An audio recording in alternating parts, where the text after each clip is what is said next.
శుభోదయం. ఈరోజు మనం చెప్పుకోబోతున్నటువంటి పాఠ్యాంశము ఆర్తగీతం. ఆర్తగీతం దేవరకొండ బాలగంగాధర్ తిలక్ రచించినటువంటి అమృతం కురిసిన రాత్రి అనే కవితా సంపుటి నుంచి గ్రహించబడినటువంటిది. దేవరకొండ బాలగంగాధర్ తిలక్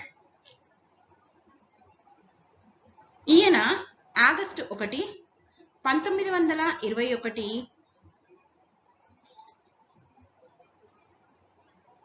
పశ్చిమ గోదావరి జిల్లా తణుకు తాలూకా మండపాకలో జన్మించారు. ఆయన తన కవిత్వాన్ని వర్ణిస్తూ, నా అక్షరాలు కన్నీటి జడులలో తడిసే దయాపారవతాలు, నా అక్షరాలు ప్రజాశక్తుల వహించే విజయ ఐరావతాలు, నా అక్షరాలు వెన్నెల్లో ఆడుకునే అందమైన ఆడపిల్లలు అంటూ తన కవితా పరమార్థం చెప్పుకున్న భావకవులలో అభ్యుదయ కవి, చక్కని కవి, కథకుడు, నాటకకర్త దేవరకొండ బాలగంగాధర తిలక్. సంకుచితమైన జాతి మతాల హద్దుల్ని చెరిపేస్తున్నాను నేడు, అకుంఠితమైన మానవీయ పతాకను ఎగురవేస్తున్నాను చూడు, చరిత్ర రక్త జలదికి స్నేహ సేతువును నిర్మిస్తున్నాను రండి అంటూ బలమైన కంఠంతో విశ్వమానవ సౌభ్రాతృత్వానికి నిబద్ధుడై మానవతా కేతనాన్ని ఎగురవేయడమే ధ్యేయంగా, కరుణ కలికితురాయిగా తన అపురూపమైన అనుభూతుల్ని అక్షరబద్ధం చేస్తూ అమృతమయమైన కవితాఝరిని ప్రవహింపచేసిన కవితా తపస్వి తిలక్. ఆయన భాష ఎంత మెత్తనిదో భావాలు అంత పదునైనవి. సంఘ వంచితుల పట్ల ఎంత కారుణ్యమో సంఘ దురన్యాయాల పట్ల అంత క్రోధం. మన కళ్ళ ఎదుటే ప్రతినిత్యం జరిగిపోతున్న జీవిత నాటకాన్ని ప్రతిబింబించడానికి ఆయన కవితను, కథను, జీవిత నాటక ప్రక్రియను సమానంగా ఎంచుకున్నాడు. మొదట దేవులపల్లి కృష్ణశాస్త్రి ప్రభావంతో, తర్వాత శ్రీశ్రీ ప్రభావంతో కవిత్వం రాసిన వచన కవితా ప్రక్రియను తన అసమాన ప్రతిభతో ఉన్నత శిఖరాలకు చేర్చినటువంటి మహనీయుడు తిలక్. భావ కవిత్వంలోని భావ సౌకుమార్యం, భాషామార్దవం, అభ్యుదయ కవిత్వ లక్షణాలతో కలిసి వెలసిన తిలక్ కవిత్వం అభ్యుదయ భావ కవిత్వాల కలనేత. ప్రసిద్ధి పొందినటువంటి తిలక్ రచనల్ని చూసుకుంటే ప్రభాతము, సంధ్య, అమృతం కురిసిన రాత్రి, గోరువంకలు అనే కవితా సంపుటాలను, అద్భుతమైనటువంటి కథలను, కొన్ని నాటకాలను ఈయన రచించారు. అమృతం కురిసిన రాత్రి కవితా సంపుటికి కేంద్ర సాహిత్య అకాడమీ అవార్డు ఆయనకు లభించింది. ఆధునిక తెలుగు సాహిత్యంలో భావ, అభ్యుదయ కవితావాదాలకు మధ్య సమన్వయాన్ని సాధించినటువంటి కవి. తిలక్ కవిత్వం ఒకవైపు అనుభూతి చైతన్యంతో తొణికిసలాడుతుంది, మరొక వైపు సమాజాన్ని కోరుతూ మానవాభ్యుదయం కోసం పరితపిస్తూ మానవతావాదాన్ని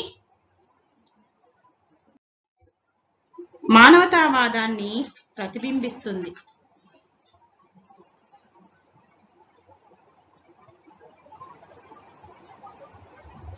తన దృష్టిలో పడిన ప్రతి వస్తువును కవితామయం చేసిన తిలక్ వచన కవిత్వంపై చెరిగిపోనటువంటి ముద్రను వేశారు. ఈనాటికి చెదిరిపోని ప్రభావాన్ని కలిగిస్తున్నటువంటి కవి తిలక్. ఈయన చిన్న వయస్సులోని జూలై 1, 1966 ఈ లోకం నుంచి నిష్క్రమించారు. ఇక మన పాఠ్యాంశాన్ని తీసుకుంటే ఆర్తగీతం. ఆర్తగీతం దుఃఖం పొందిన వాడి పాట. ఆర్త గీతం అంటే పాట, ఆర్త అంటే దుఃఖం పొందిన వాడి యొక్క పాట. ప్రసిద్ధి పొందిన తిలక్ వచన గేయాల్లో ఆర్తగీతం ఒకటి. దుఃఖము, వేదన నిండిపోయిన లోకాన్ని చూసి కవి గుండెల్లోంచి ఉబికి వచ్చిన ఆర్ద్రమైన గీతమే ఆర్తగీతం. హృదయాలను కదిలిస్తూ కలిచివేసే దుర్భరమైన బ్రతుకు దృశ్యాలను తిలక్ కరుణ రసాత్మకంగా వర్ణించాడు. దుఃఖంతో బాధపడే జీవుల యథార్థ జీవితాన్ని కళ్ళ ముందు సాక్షాత్కరింపచేశారు. వర్తమానంలోని వ్యవస్థలోని దుస్థితిని వాస్తవికతతో చిత్రించాడు. మనిషికి అందవలసిన జీవన ఆనందాలను కవి ఆకాంక్షిస్తున్నాడు. తిలక్ ఆవేదనలోని నివేదనను సానుభూతితో అర్థం చేసుకుంటే ఆర్తగీతంలోని అంతరార్థం అర్థమవుతుంది.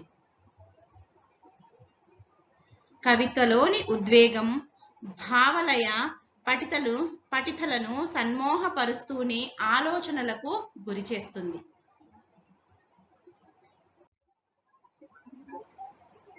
వ్యవహారికం, గ్రాంధికం కలిసిన భాషా శైలితో ఆర్తగీతం కొత్తగా చదవాలనే అనుభూతిని కలిగిస్తుంది. కవిత్వం ఒక ఆల్కెమీ, దాని రహస్యం కవికే తెలుసు అన్న తిలక్ వచన కవితను పరిపుష్టం చేసిన కవులలో అగ్రశ్రేణి కవి. తన దేశాన్ని రక్షించమని కొన్ని పంక్తులను ఈ విధంగా ఉదహరిస్తాడు. దేవుడా, రక్షించు నా దేశాన్ని, పవిత్రుల నుండి, పతివ్రతల నుండి, పెద్ద మనుషుల నుండి, పెద్ద పులల నుండి అనంటూ మానవతావాదాన్ని ఆయన కవిత్వం అనేది మనకు దృశ్యమానం చేస్తుంది. మనం తీసుకున్నటువంటి పాఠ్యాంశము ఆర్తగీతము అమృతం కురిసిన రాత్రి కవితా సంపుటిలో నుంచి తీసుకోబడింది. తిలక్ తాను చూసినటువంటి సమాజంలో తనకెదురైనటువంటి కొన్ని దృశ్యాలను చూసి బాధపడుతూ రచించినటువంటి కవిత మన ఆర్తగీతం. ఇందులో భాగంగా ఆయన ఏమంటారు అనంటే, నా దేశాన్ని గూర్చి పాడలేను, నీ ఆదేశాన్ని మన్నించలేను, ఈ విపంచికకు శృతి కలుపలేను, ఈరోజు నాకు విషాద స్మృతి, విధి తమస్సులు మూసిన దివాంధరుతి, నా ఎడద మ్రోడైన ఒక దుస్థితి. నా దేశాన్ని గూర్చి పాడలేను, నీ ఆదేశాన్ని మన్నించలేను, ఈ విపంచికకు శృతి కలుపలేను, ఈరోజు నాకు విషాద స్మృతి, విధి తమస్సులు మూసిన దివాంధరుతి, నా ఎడద మ్రోడైన ఒక దుస్థితి. సమాజంలో పేదవారి బాధలను చూడలేక ఒక కవిగా ఆ కరుణ రసాత్మకమైనటువంటి దృశ్యాలు తనని ఎలా కదిలించాయో తను ఈ కవితలో మనకి చెప్తున్నారు తిలక్. అందుకే దుఃఖం పొందిన వాడి పాట అని ముందే చెప్పుకున్నాం. నా దేశాన్ని గూర్చి పాడలేను, నీ ఆదేశాన్ని మన్నించలేను. నా దేశం యొక్క సౌభాగ్యాన్ని గురించి నేను గొప్పగా పాడలేను అని చెప్పేసి అని అంటున్నాడు. నీ ఆదేశాన్ని మన్నించలేను, నీ ఆజ్ఞను నేను గౌరవించలేను, ఈ విపంచికకు శృతి కలపలేను, ఈ వీణకు నేను శృతి కలపలేను అని చెప్పేసి అని అంటున్నాడు. పూర్వ కవులు ఎవరైతే ఉన్నారో వాళ్ళు దేశాన్ని గురించి చాలా గొప్పగా చెప్పారంట. అలా దేశాన్ని పొగుడుతూ వాళ్ళు రాసినట్టుగా తాను రాయలేను అని చెప్పేసి చెప్తున్నాడు.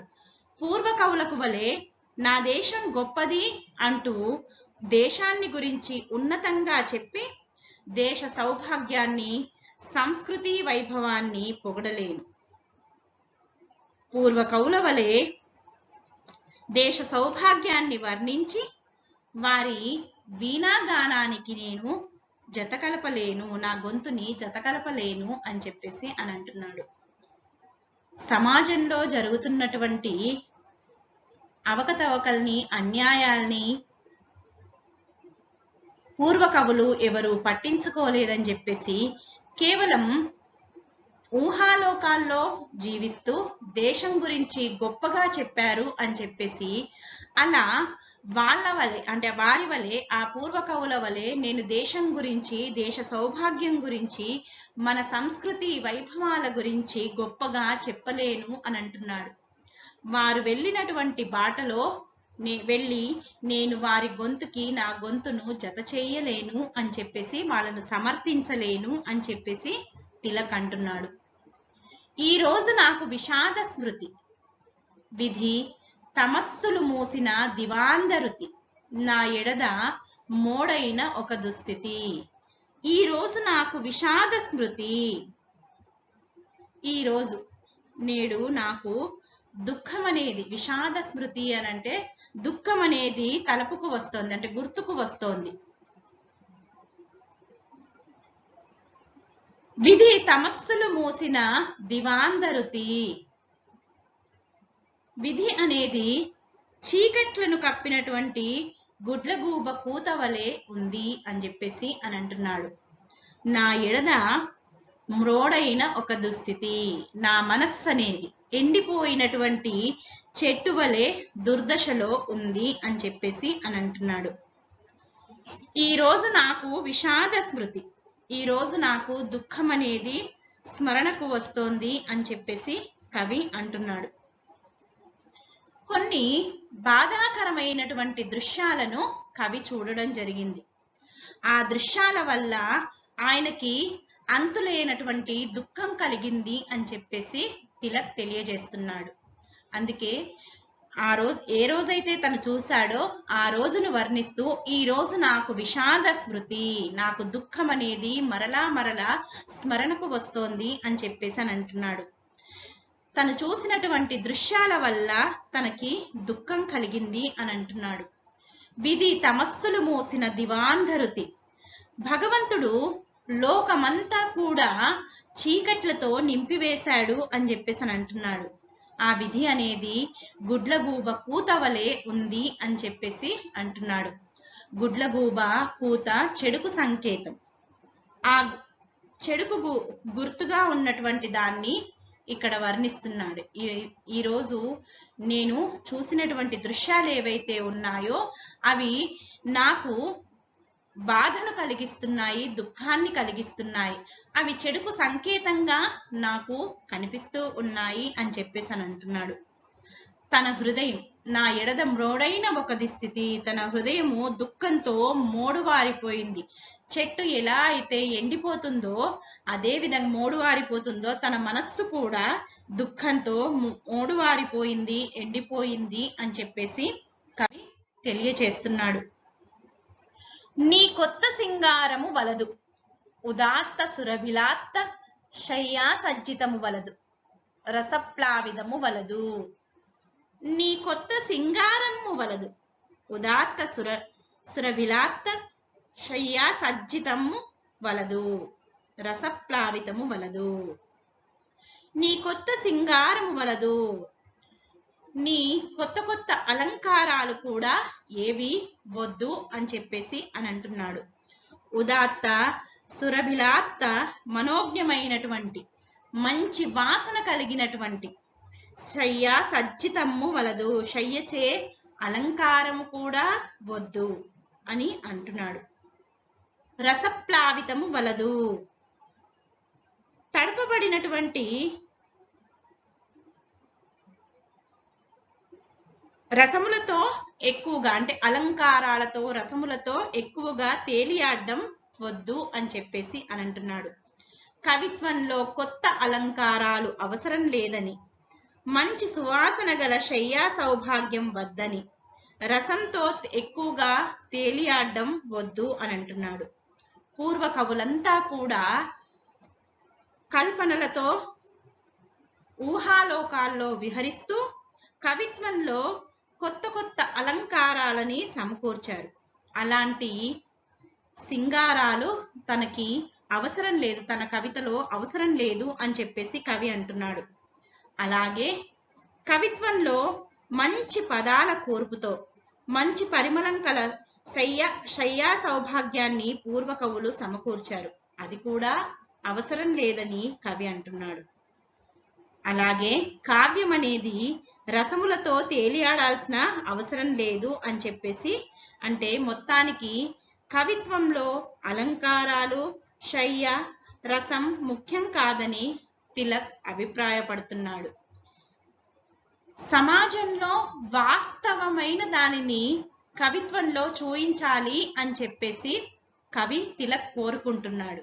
అంతేకాని ఊహాలోకాల్లో కల్పనలు జోడిస్తూ కవిత్వాన్ని సృష్టించొద్దు అని చెప్పేసి అని అంటున్నాడు. ఏ అలంకారాలు, కొత్త కొత్త అలంకారాలు కవిత్వంలో ప్రయోగించాల్సిన అవసరము లేదని చెప్పేసి, ఎటువంటి రసాలను ప్రయోగించాల్సిన అవసరము లేదు అని చెప్పేసి కవి తెలియజేస్తున్నాడు. చిత్రశిల్ప కవితా ప్రసక్తి వాంఛింపను, తత్వసూత్ర వాదోక్తి చలింపను, సుందర వధూకదూష్ణ పరిరంభముల రసింపను.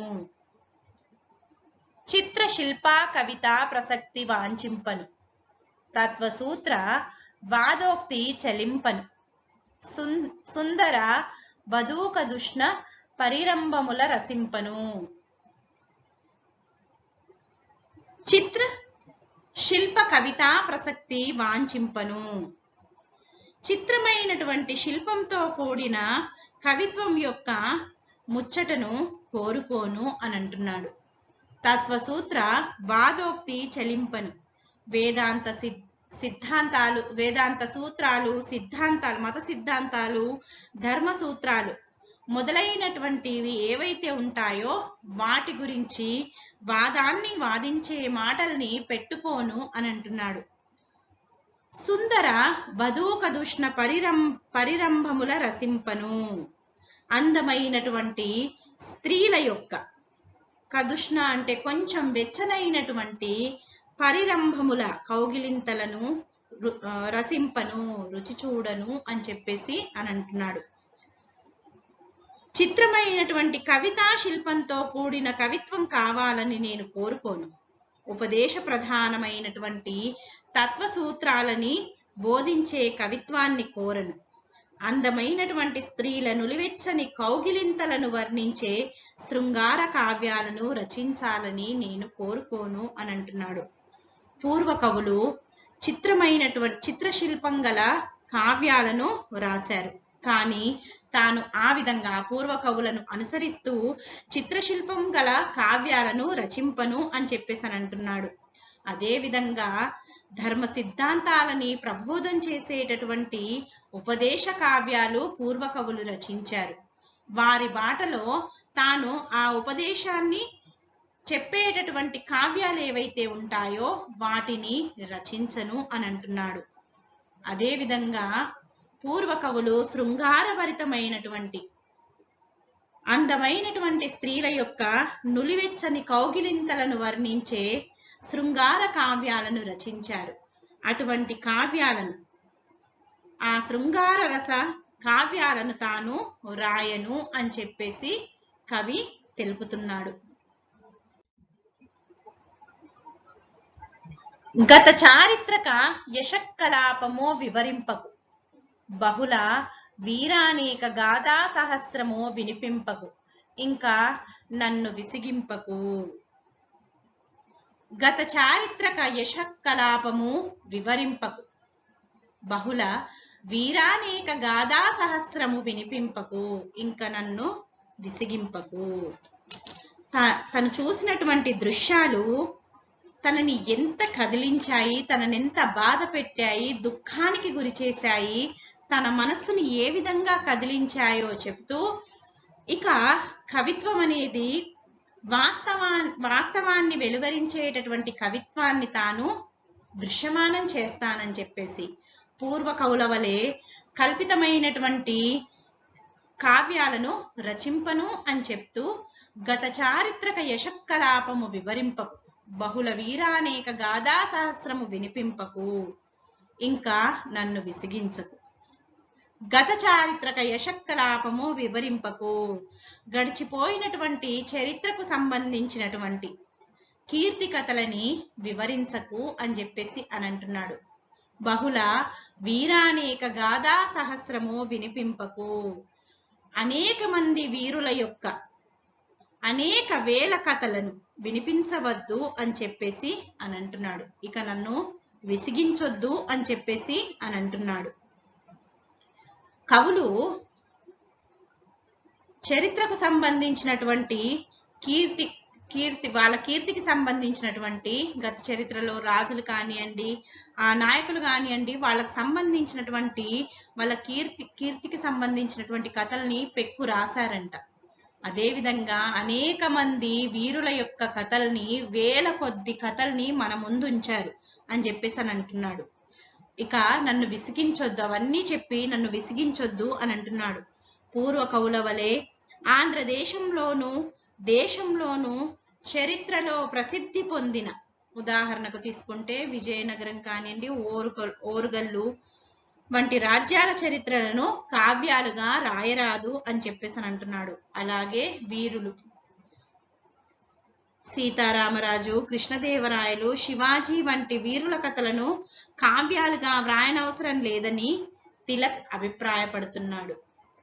సంఘంలో, సమాజంలో వాస్తవంగా సామాన్య ప్రజలు, పేద ప్రజలు పడుతున్నటువంటి బాధలు ఏవైతే ఉన్నాయో వాటిని కవి తన కవితల్లో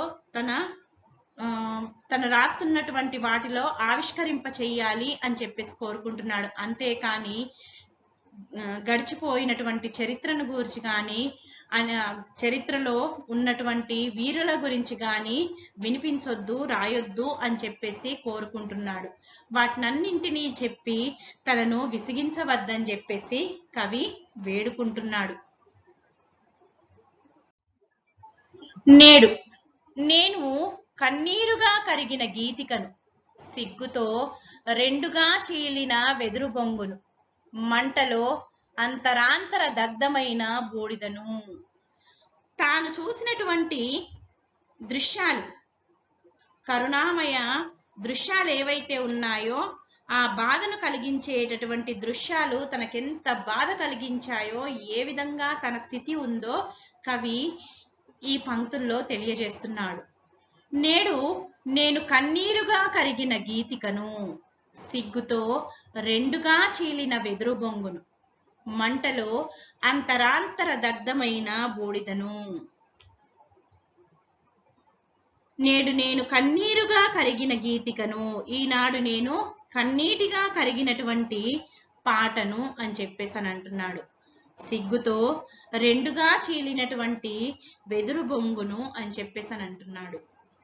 మంటల లోపల కాల్చబడినటువంటి బూడిదను అని చెప్పేసి అని అంటున్నాడు.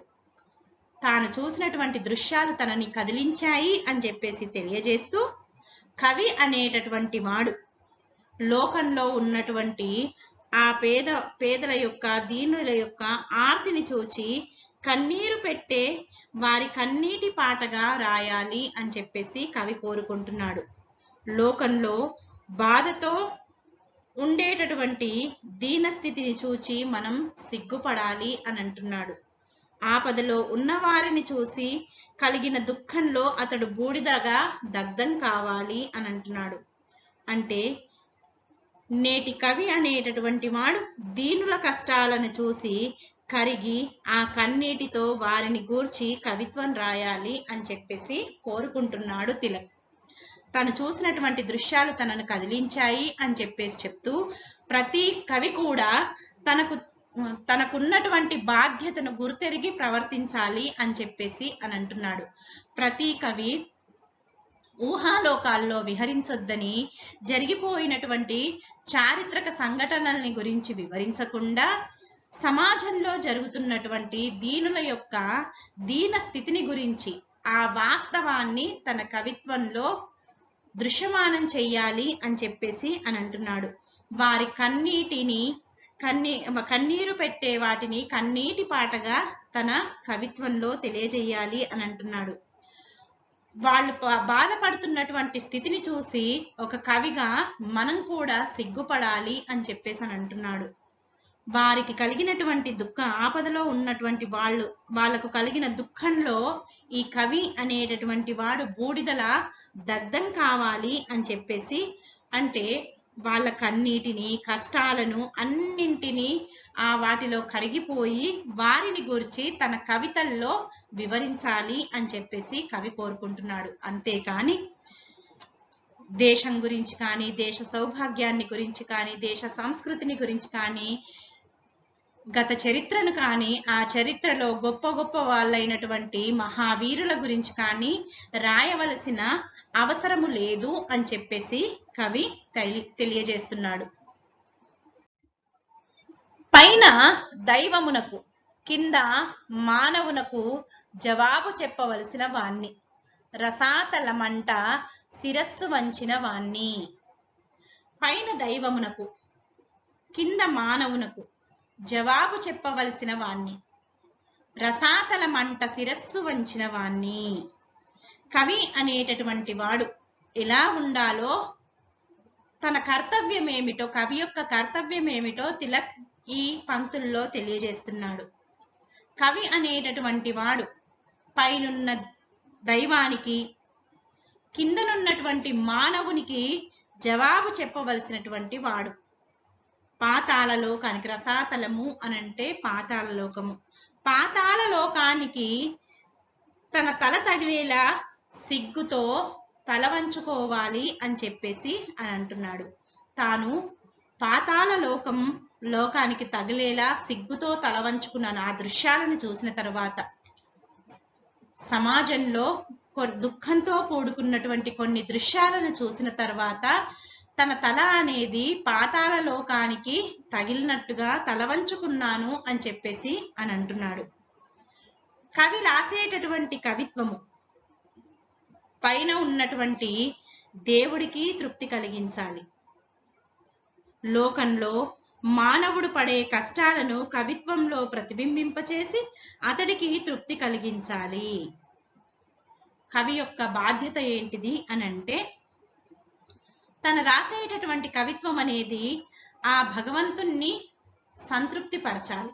అదేవిధంగా లోకంలో మానవుడు పడుతున్నటువంటి కష్టాలను తన కవిత్వంలో చూయించి ప్రతిబింబింపచేసి అతడికి కూడా తృప్తి కలిగించాలి. మానవుడు అనుకోవాలి, నా యొక్క దీన స్థితిని కవి లోకం మొత్తానికి భగవంతుడికి తెలియజేస్తున్నాడు అనేటటువంటి భావన ఆ మనిషిలో కలిగించాలంట.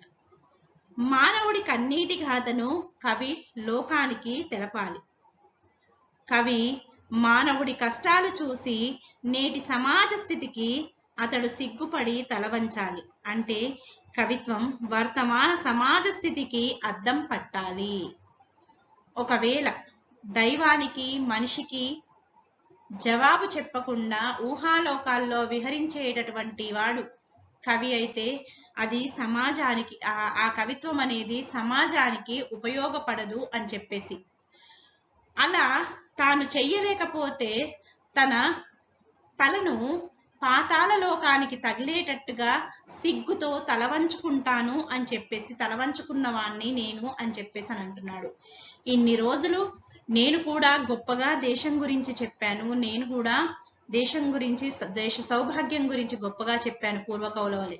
కానీ ఈ దృశ్యాలను చూసిన తర్వాత నేను దైవానికి మానవునికి జవాబు చెప్పవలసినటువంటి వాణ్ణి.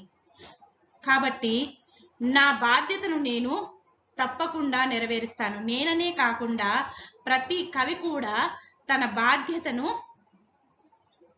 సరిగ్గా నిర్వర్తించాలి.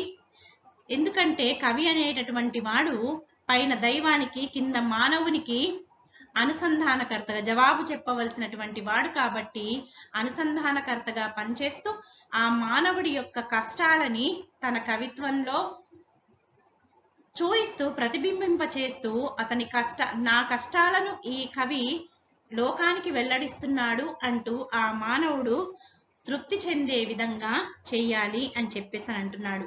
అతను పడేటటువంటి ఆ మనిషి పడేటటువంటి కష్టాలని లోకానికి తెలపాలి. ఆ కష్టాలను చూసి నేటి సమాజ స్థితికి ఆ కవి అనేటటువంటి వాడు సిగ్గుపడాలి. అంటే కవిత్వం అనేది వర్తమాన సమాజ స్థితికి అద్దం పట్టాలి అని చెప్పేసి కవి కోరుకుంటున్నాడు. ఈరోజు నేను చూసినదేమి, విధి ఇన్ని కత్తులను దూసినదేమి, జాగృతి హేతివాదరల రుధిరమేమి. ఈరోజు నేనేమి చూశాను, విధి ఇంతగా మానవుల పైన కక్ష కట్టి ఎందుకని సిద్ధపడింది అని అడుగుతున్నాడు. జాగృతి హేతివాదరల రుధిరమేమి, జాగృతమైన కత్తి అంచులపై రక్తం ఎందుకు ప్రవహిస్తోంది. నేడు విధి అనేది పీడితులపై కక్ష కట్టి కత్తి దూస్తోంది. ఖడ్గదారులపై రక్తం ఆ కత్తి యొక్క అంచు పదునుల పైన రక్తం అనేది ప్రవహిస్తూ ఉంది అని చెప్పేసి అంటున్నాడు. తనను ఈరోజు కదిలించినటువంటి తను చూసినటువంటి దృశ్యాలు ఏవైతే ఉన్నాయో ఈరోజు నేను ఏం చూశాను అని చెప్పేసి ప్రశ్నించుకుంటున్నాడు కవి. ఆ దృశ్యాలను చూసిన తరువాత తను ఉన్నది సమాజంలోనేనా అని కవి తనను తాను ప్రశ్నించుకుంటున్నాడు. ఈరోజు నేను చూసినదేమి, ఇటువంటి దుఃఖంతో కూడుకున్నటువంటి దృశ్యాలను నేనేం చూశాను అని చెప్పేసి అని అంటున్నాడు. విధి అనేది, కాలం అనేది ఇంత కక్షగట్టి ఎందుకని కత్తులను దూస్తోంది అని చెప్పేసి అని అంటున్నాడు. ఆ ఆర్తుల యొక్క జీవితాల పైన కాలం అనేది కక్ష ఎందుకు కట్టింది, కత్తులను ఎందుకు దూస్తోంది అని చెప్పేసి కవి ప్రశ్నిస్తున్నాడు. అదే విధంగా జాగృతి హేతివాదరల రుధిరమేమి, జాగృతమైనటువంటి ఆ కత్తి అంచులపై రక్తం ఎందుకు ప్రవహిస్తోంది, ఈ దుఃఖం అనేటటువంటి రక్తము ఎందుకు ప్రవహిస్తోంది అని చెప్పేసి కవి ప్రశ్నిస్తున్నాడు. తనేం చూశాడు, విధి అనేది ఎందుకింత కక్ష కట్టింది, వారి జీవితాలపై ఇంత కక్ష కట్టడానికి కారణం ఏంటి, ఆ కక్ష కట్టి కత్తులను ఎందుకు దూస్తోంది అని అడుగుతున్నాడు. ఆ కత్తుల యొక్క అంచుల పైన ఆ రక్త ప్రవాహం ఏంటి అని చెప్పేసి ప్రశ్నిస్తున్నాడు కవి. తాను చూసినటువంటి దృశ్యము తనను ఎలా కదిలించింది అని చెప్పేసి చెప్తూ తాను దేశాన్ని గురించి గొప్పగా చెప్పలేను అని చెప్పేసి అని అంటున్నాడు. ఆ దృశ్యాలను చూసిన తరువాత తను చూసినటువంటి ఆ కరుణ రసాత్మకమైనటువంటి ఆ దృశ్యాలు ఏవైతే ఉన్నాయో ఆ దృశ్యాలను చూసిన తర్వాత ఆ పూర్వ కవుల వలె నేను నా దేశం గొప్పది అంటూ నేను ఉన్నతంగా నా దేశం గురించి, నా దేశ సౌభాగ్యం గురించి, వైభవం గురించి పొగడలేను నా కవితల్లో అని అంటున్నాడు. వారు వెళ్తున్నటువంటి మార్గంలో వెళ్ళి వాళ్ళ గొంతుతో నేను నా గొంతు కలపలేను, ఆ పూర్వ కవుల గొంతులకు నేను గొంతు కలపలేను. ఆ దృశ్యాలను చూసిన తర్వాత, ఆ ఆర్తుల బాధ చూసిన తర్వాత నేను వారి గొంతుతో గొంతు కలపలేను అని అంటున్నాడు. ఈరోజు నాకు దుఃఖమంతా కూడా మళ్ళీ మళ్ళీ స్మరణకు వస్తోంది అని చెప్పేసి అని అంటున్నాడు. విధి అనేది చీకట్లతో కప్పుకుపోయి గుడ్లగూబ కూతవలే ఉంది అని అంటున్నాడు. చీకట్లు జీవితంలో అంధకారానికి ఉదాహరణగా చెప్పుకోవచ్చు. లోకమంతా కూడా చీకట్లని భగవంతుడు ఎందుకు వ్యాపింపచేశాడు అని చెప్పేసి అని అంటున్నాడు. అదే విధంగా అది గుడ్లగూబ కూతవలే ఉంది అని అంటున్నాడు. గుడ్లగూబ కూత చెడుకి సంకేతం కాబట్టి ఆ చెడు అనేది ఈ లోకంలో ఎందుకు నిండిపోయింది అని చెప్పేసి కవి బాధపడుతున్నాడు. అందుకే తన హృదయం అనేది దుఃఖంతో మోడువారిపోయింది అని చెప్పేసి అని అంటున్నాడు. కవులని తనతో పాటు ఉన్న కవులను గురించి కోరుకుంటున్నాడు. సమాజంలో ఏ వాస్తవాలైతే ఉన్నాయో వాటిని చూసి ఆ పేదవాళ్ళ యొక్క ఆర్తిని తమ కవితల్లో తెలపాలి అని చెప్పేసి అని అంటున్నాడు. అందుకే కవిత్వంలో కొత్త కొత్త అలంకారాలు అవసరం లేదు అని చెప్పేసి అని అంటున్నాడు. ఆ కావ్యాలనేవి రసాలతో తేలియాడాల్సిన అవసరము లేదు అని చెప్పేసి అని అంటున్నాడు. అలంకారాలు కానీ శయ్య రసము ముఖ్యం కాదు అని చెప్పేసి అని అంటున్నాడు. చిత్రశిల్పం కూడా ఆ కవిత్వంలో అవసరం లేదు అని చెప్పేసి అని అంటున్నాడు. అలా చిత్రశిల్పం కలిగినటువంటి కవితల్ని కావ్యాల్ని తాను రాయలేను అని అంటున్నాడు. అదే విధంగా ధర్మాన్ని ప్రబోధించేటటువంటి ఉపదేశ కావ్యాలు కూడా ఈ సమాజానికి అవసరం లేదు అని చెప్పేసి అంటున్నాడు.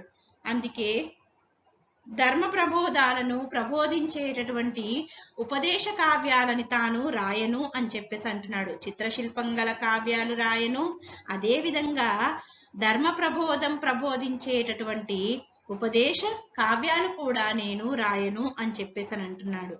అదే విధంగా శృంగార కావ్యాలను కూడా ఈ శృంగార కావ్యాలు కూడా సమాజానికి అవసరం లేదు అని చెప్పేసి అలాంటి శృంగార కావ్యాలు కూడా తాను రాయను అని చెప్పేసి అంటున్నాడు. జరిగిపోయినటువంటి చరిత్రల యొక్క కీర్తి కథలు మనకు అవసరం లేదు అని చెప్పేసి అని అంటున్నాడు. వేల కొలది వీరుల యొక్క కథలు కూడా, వాళ్ళ వీర గాథలు కూడా మనకు అవసరం లేదు, అవి వినిపించవద్దు, నన్ను విసిగించవద్దు అని చెప్పేసి అంటున్నాడు. అవన్నీ ఏమీ అవసరం లేదు. చరిత్రలో ప్రసిద్ధి పొందినటువంటి రాజ్యాలు, అదే విధంగా ప్రసిద్ధి పొందినటువంటి వీరులు ఎవరైతే ఉన్నారో వారి కథలని కావ్యాలుగా రాయవలసినటువంటి అవసరం లేదు అని చెప్పేసి కవి అభిప్రాయపడుతున్నాడు. తాను చూసినటువంటి దృశ్యాల వల్ల తాను కన్నీరుగా కరిగిపోయినటువంటి పాటను అని అంటున్నాడు. సిగ్గుతో రెండుగా చీలిపోయినటువంటి వెదురు బొంగును అని అంటున్నాడు. వారి దుఃఖం అనేటటువంటి మంటల్లో దగ్ధమైపోయినటువంటి బూడిదను అని చెప్పేసి అని అంటున్నాడు. కవి అనేటటువంటి వాడు లోకంలో ఉన్నటువంటి ఆ దీనుల యొక్క దుఃఖాన్ని చూచి కన్నీరు పెట్టే వారి కన్నీటి పాటగా రాయాలి అని చెప్పేసి అని అంటున్నాడు. వారి దీనస్థితిని చూసి సిగ్గుపడాలి అని చెప్పేసి అని అంటున్నాడు. వారిని చూసి, వారి దుఃఖాన్ని చూసి ఆ దుఃఖంలో తాను బూడిదగా మారిపోవాలి, దగ్ధం కావాలి అని చెప్పేసి అని అంటున్నాడు. వారి కన్నీటి కష్టాలను, వారి బాధలను గూర్చి కవిత్వం రాయాలి అని చెప్పేసి అని అంటున్నాడు. కవి ప్రధాన కర్తవ్యం ఏంటి అనంటే, అతడు కవి అనేటటువంటి వాడు పైన ఉన్నటువంటి దైవానికి, కిందనున్న మానవుడికి జవాబు చెప్పవలసినటువంటి వాడు. కాబట్టి తను రాసేటటువంటి కవిత్వం అనేది పైన ఉన్నటువంటి దైవాన్ని తృప్తి కలిగించాలి, ఆ దైవానికి తృప్తి కలిగించాలి. అదే విధంగా లోకంలో మానవుడికి కూడా తృప్తి కలిగించాలి. అంటే ఆ మానవుడు పడేటటువంటి కష్టాలను తన కవిత్వంలో ప్రతిబింబింపజేసి అతడికి తృప్తి కలిగించాలి. అంటే అతని యొక్క కన్నీటి గాథను కవి లోకానికి తెలియజేస్తే అతడు ఆ మానవుణ్ణి తృప్తిపరిచినట్టు అవుతుంది. కాబట్టి అతడి కష్టాలను చూసి, ఆ మానవుడి కష్టాలను చూసి సమాజం ఈ విధంగా ఉందా అని చెప్పేసి కవి సిగ్గుపడాలి, సిగ్గుతో తల వంచుకోవాలి అని చెప్పేసి అని అంటున్నాడు. అందుకే కవిత్వం అనేది వర్తమాన సమాజ స్థితిని చూయిస్తూ ఉండాలి అని చెప్పేసి అంటున్నాడు. సమాజ స్థితికి అద్దం పట్టే విధంగా ఉండాలి అని చెప్పేసి అని అంటున్నాడు. ఈ రోజు నేను చూసినటువంటి దృశ్యాలు ఇంతలా దుఃఖంతో కూడుకొని ఎందుకున్నాయి, ఇవి ఎందుకు నన్ను అంటే బాధ పెడుతున్నాయి అని చెప్పేసి నేనేం చూశాను అని అంటున్నాడు. విధి పీడితుల పైన, అంటే బాధపడేటటువంటి వారిపైన కక్ష కట్టి కత్తి ఎందుకు దూస్తోంది అని చెప్పేసి ప్రశ్నిస్తున్నాడు.